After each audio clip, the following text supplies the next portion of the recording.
FSN Radio. It's all about what's next. Go to financialsurvivalnetwork.com and sign up for your free weekly newsletter. You'll also get 3 free reports. The Financial Survival Network. It's all about what's next.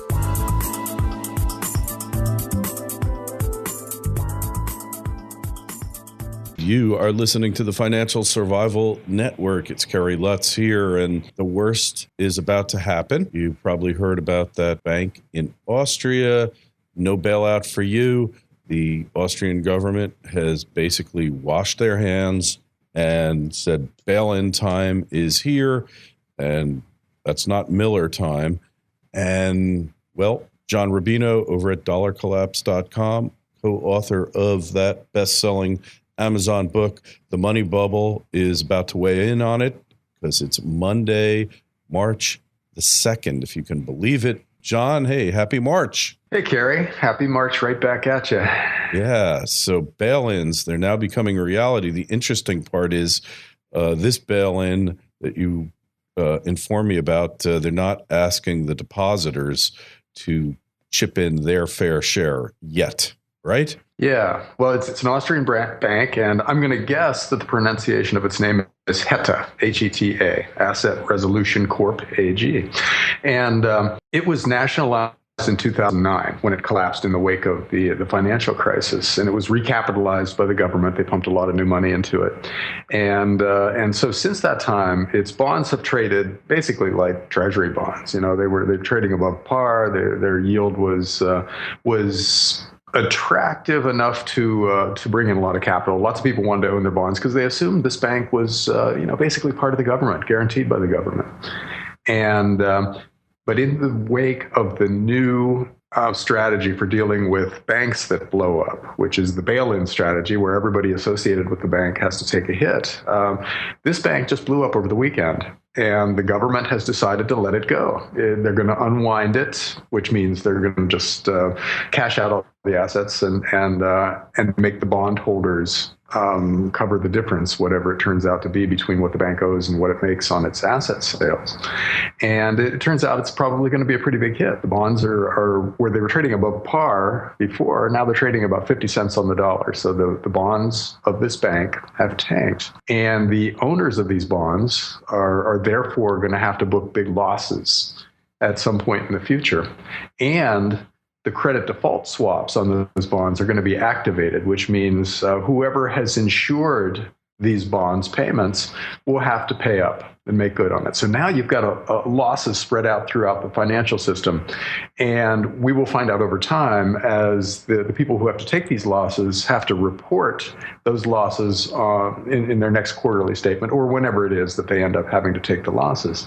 So there's a lot of layman moment speculation out there now, with people saying, is this the change in the nature of the market that is going to cause some kind of a systemic crisis? Because back in 2008, we were bailing out Wall Street right and left, and making good all the bondholders and everything. So and keeping things at bay until Lehman's problems came along, and the U.S. government decided just to let Lehman go bankrupt, and that terrified everybody. And then the markets really started to tank. So the question is this the beginning of something like that, where all of a sudden we recognize that bank stocks and bank bonds aren't actually parts of the government? They're not guaranteed by the central bank, and they won't automatically be bailed out if there's any kind of a problem. And so maybe we have to actually look at the risk levels of these institutions and adjust our asset valuations accordingly. And if we have to do that, then, Greek bonds, Spanish bonds, Portuguese bonds,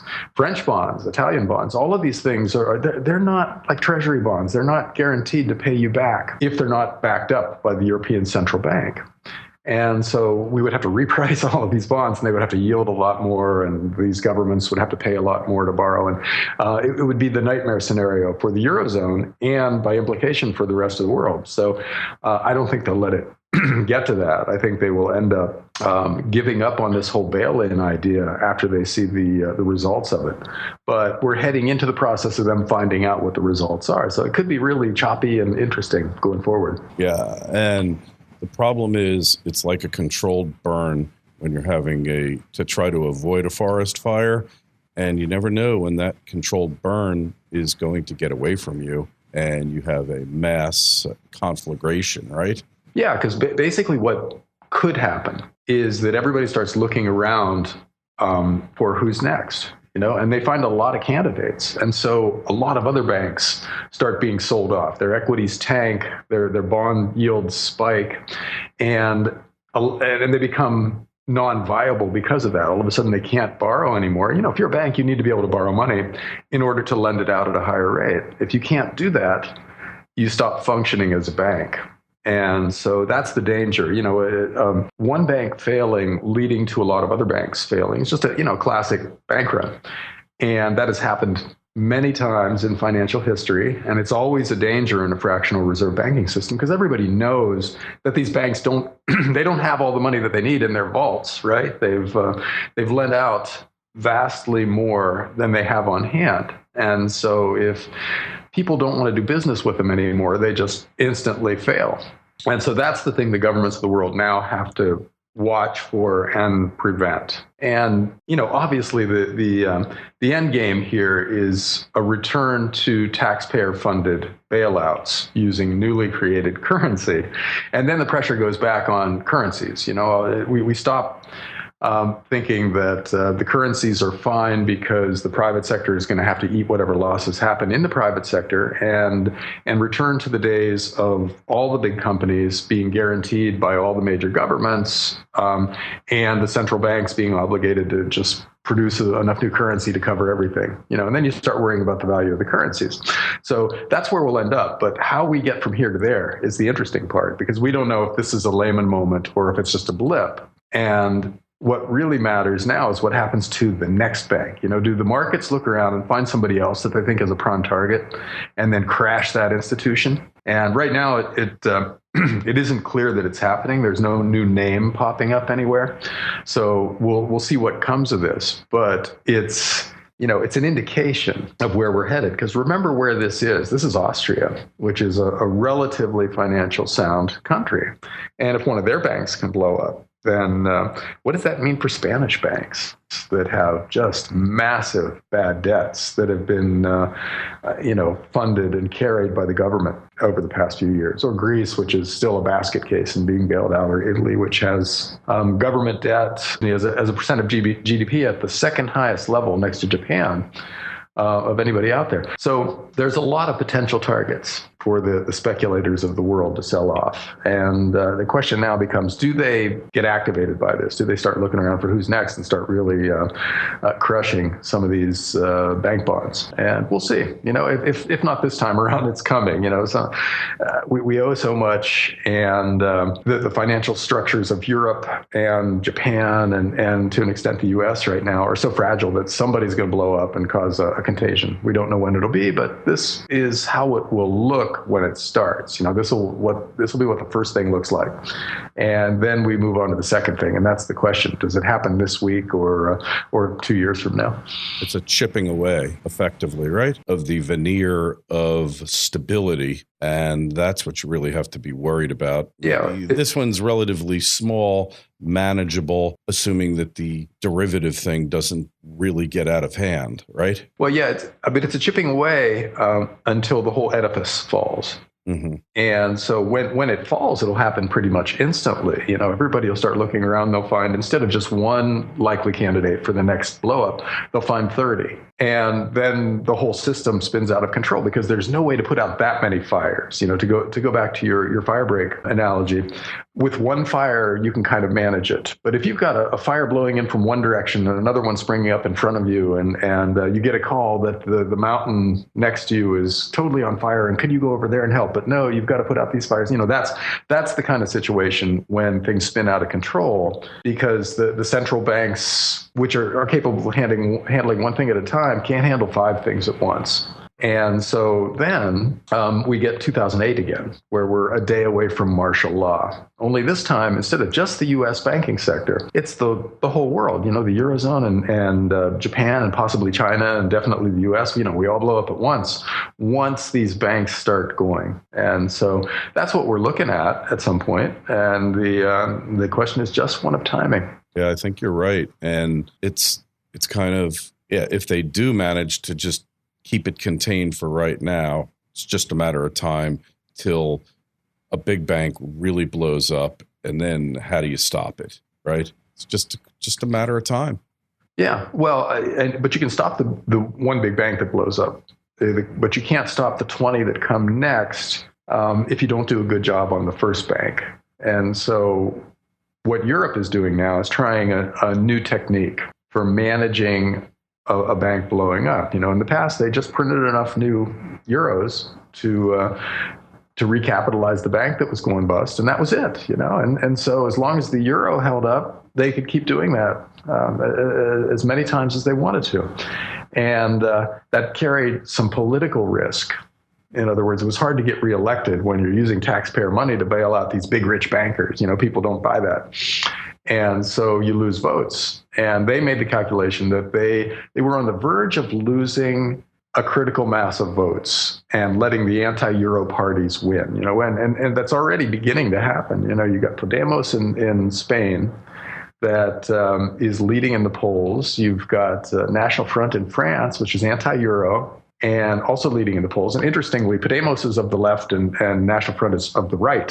So you've got anti-Euro people on both sides of the political spectrum squeezing the middle. And so the Eurozone officials have decided that they can't risk using taxpayer money going forward to bail out banks. And so now they're going to try putting the onus on the stakeholders. So the workers are going to get laid off, stockholders are going to take a massive hit, bondholders are going to take a pretty big hit, credit default swaps are going to be hurt, and we'll see how that plays out. They haven't tried it on any scale yet. So this is the first big test, which is why it's so interesting, because if it works and this bank is bailed out in that way, then all of a sudden bank stocks and bank bonds are a whole different proposition for the markets with possible destabilizing consequences. And if it doesn't work, then they have to go back to the old way of using newly created currency, in other words, taxpayer money, to bail out everybody in sight and then suffer the political consequences. So this is a rocky road either way it goes. And the question is, who are going to be the main players? Who's going to be the threat to the status quo going forward? Either it's voters or it's bondholders and hedge funds. And, we'll see. I don't know. It's scary no matter how you figure it, right? It well, really from the point of view of the guys trying to maintain the status quo, yeah, because they've got basically an impossible job. They've got an unsustainable status quo, which if they actually are not brain dead, they know what they're dealing with and they know the risks. So yeah, I would have trouble sleeping if I was one of the guys in charge of making policy for the Eurozone right now, or for Japan, or for China, or the US, or for many other countries. It's an impossible situation. And whatever happens, you get blamed for the consequences. And there are lots of articulate people pointing out your mistakes, but you don't know ahead of time what's a mistake and what's not, because you're in a situation where nothing is guaranteed to work. And it's possible that nothing at all can work. And so you're just kind of flying blind. You don't have any economic theory that explains what's happening. You certainly don't have any tools that are guaranteed to work the way, easy money used to be. It used to be, there's a little bit of trouble. You cut interest rates dramatically and the markets respond to that and everything picks back up. So you have a hard year, but you get out of it and you eventually get credit for fixing things, even though you might have been one of the people who broke them in the first place. That's not a guarantee anymore because there doesn't seem to be any way to guarantee a fix. There's nothing you can use that you can say, well, 2 years from now, it's highly likely that things will be okay, no matter how tough they are right now. And so, it must be hard to sleep for these guys if they actually understand what it is they're dealing with. Oh, you know that. Well, these guys don't have any problem sleeping no matter what's on the line, right? They seem to enjoy their jobs. They like the power and they like the prestige. And I think for them, that's a big part of the job. The policy stuff is just what you do in the daytime before you go out to the cocktail party where everybody comes up and wants to know you, And so this is how they get through their days in order to live their real lives, which is as a rich, powerful bureaucrat that sits above the entrepreneurs and and everybody else basically of the world and the social hierarchy. They love this, but they've reached the point where their past mistakes are coming back to haunt them, and they may not be able to maintain this nice lifestyle for very much longer. So most of them, from their point of view, it's not a complete disaster because they're pretty old. By the time they get to where they're running the Eurozone or whatever, they're in their late 50s, early 60s. So they're just a few years away from retirement. So if they can manage to hold things together for 2 or 3 more years, they get to retire rich, and whatever happens after, their successors get blamed. Yeah. So they can say, well, it was fine when we were there. And, that's what Alan Greenspan has gotten to do in the U.S., and that's what Ben Bernanke is getting to do. These guys are still doing high prestige work. They still get to charge a lot for speeches, and they get challenged every once in a while. But they, in general, in most places, are still considered smart people who did a good job of running the country. And so I think the guys running the Eurozone right now have that same goal in mind. They want to be up and out before everything blows up, knowing that it's going to blow up, but not knowing the timing. That's the game for them. Can they keep it going until they leave and are replaced by somebody else who will be left holding the bag? Yeah, well, that's the beauty of it. It always pays to go out on top. Greenspan was the smartest. Bernanke, not so smart. He got in there right when things were really hitting the fan, and it was just by a quirk of fate that the whole thing didn't melt down. And somebody was saying to me, well, why didn't we just let the whole thing blow up? And for the government to just sit back and let a situation that they created vis-a-vis the alchemistic creation of central banking, not a possibility. But the bail-in, and I use the bail-in with the exception of the depositors, where you allow the equity holders and the creditors of the banks to pay for the bailout, and then you hold the management accountable, as well as the people in the central banks and the government who basically made the whole field fertile for these abuses. All of them should be held accountable. None of them ever were, and ever will be. That's really the problem. Instead, it's defined as a flaw in capitalism winding up with its natural conclusion. This is what always happens when capitalism runs amok. But you and I both know, John, that this is anything but capitalism that led to this series of events, right? Yeah, what people don't seem to get is that failure is a crucial, maybe the crucial part of capitalism. You have to have big, highly public, very scary corporate failures for a capitalist system to work, because that's the object lesson. That's what tells you how far you can go. So when one big company blows up, when one bank goes bust and is allowed to go bust, and its stockholders lose everything, and its executives are thrown out of work, and its bondholders take a massive haircut, when that happens, then all the other banks say, oh, okay, well, I guess we won't leverage ourselves 30-1 after all, because look what happened to Citigroup. We won't let that happen to us. We'll scale back our leverage.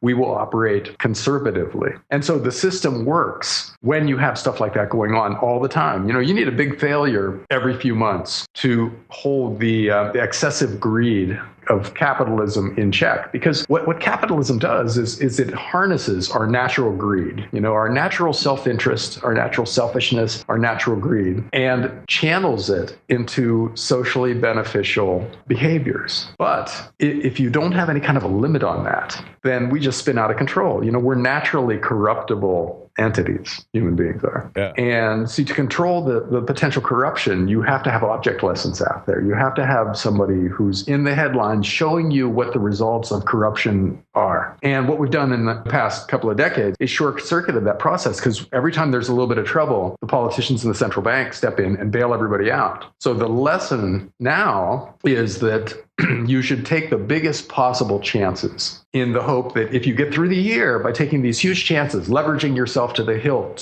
selling exotic, untested instruments to naive pension funds or whatever, and basically lying about everything that you're doing. And if you can make it through the year and book massive profits, you as the executive who did that get a huge bonus. And nobody's going to take that away from you. The government, if your bank gets in trouble, the government will bail you out, keep you in your job, and let you keep the bonuses that you generated by taking all these excessive risks. And so naturally you get a system that has completely spun out of control because there's no limit now on the natural greed of the guys in charge. And so they're just rolling the dice. That's now what banking is. It's basically running a hedge fund if you're running a big bank. Because the higher the risk level, the higher the potential reward, the bigger your bonus. And the downside is basically zero. I mean, there's a little bit of turmoil if your bank gets into trouble, but the government steps in, bails you out, and then you pay a record bonus at the end of the year for all your people hanging in there, which is what Wall Street has done. So yeah, it's not capitalism anymore because it's missing the crucial component of capitalism. Isn't it wonderful? That's what it's all devolved into, is a risk that the taxpayers share and the profit that the private sector gets to share. And that is not capitalism. And that's what it's so important that you need to understand, is that we're not in capitalism. That is anti-capitalism, crony capitalism, whatever you want to call it, not capitalism, right? Well, it's state socialism, basically, or socialism for the rich, because they're the ones who get bailed out, and regular people tend to bear the brunt of whatever happens. The job market in the U.S. has been horrible. There aren't good jobs like there used to be. Kerry, when you and I grew up, if you were 19 or 20 and you didn't have to be very well educated, but you had to be just physically healthy and active, you could just walk into a job in a factory. You just show up at the door and they say, oh yeah, okay, we need somebody, grab that wheelbarrow there, and then when we graduated with decent educations later in our 20s, there were finance jobs everywhere, and the publishing industry was cooking. There were lots of places where you could just step into a job that was 3 or 4 years down the road going to pay you six figures. There's very little like that anymore. And so regular people are paying the price for what has happened in the financial markets. Meanwhile, the rich keep on getting richer. So, yeah. And so now the guys in charge are really worried about people figuring this out. Yeah. And so they're trying to figure out what to do next, because they can't get away with just bailing out everybody in sight. And that's what these bail-ins are all about. This is a new tactic for trying to keep voters from throwing them out of office. Yeah, and figuring out that the whole thing is a scam. Yes, yeah. And so, if it were to work, if we weren't so over-indebted now, this kind of thing would actually be the right way to go, because then you let banks go out of business and you let rich people lose money. Yeah. And then everybody else learns the lesson from that. Yeah. But see, that's not what's happening. So no. Not at all. Couldn't be further from the truth. It's the system is made to protect those who have an interest in it and screw everybody else. If you are not wealthy enough or powerful enough to hook the ruling elite and the politicians to protect you, and that's really the problem. And on that note, we got to run, but find John's work over at dollarcollapse.com. Check out his book, The Money Bubble, because it's all happening right in accordance with the plan or the expectation, the forecast outlined in The Money Bubble. And check us out at financialsurvivalnetwork.com. Got a couple of great webinars coming up really soon, like in the next 3 weeks. And John, we will catch up with you next week. Have a good week ahead. Thanks. You too, Kerry. FSN Radio. It's all about what's next. Go to financialsurvivalnetwork.com and sign up for your free weekly newsletter. You'll also get 3 free reports. The Financial Survival Network. It's all about what's next.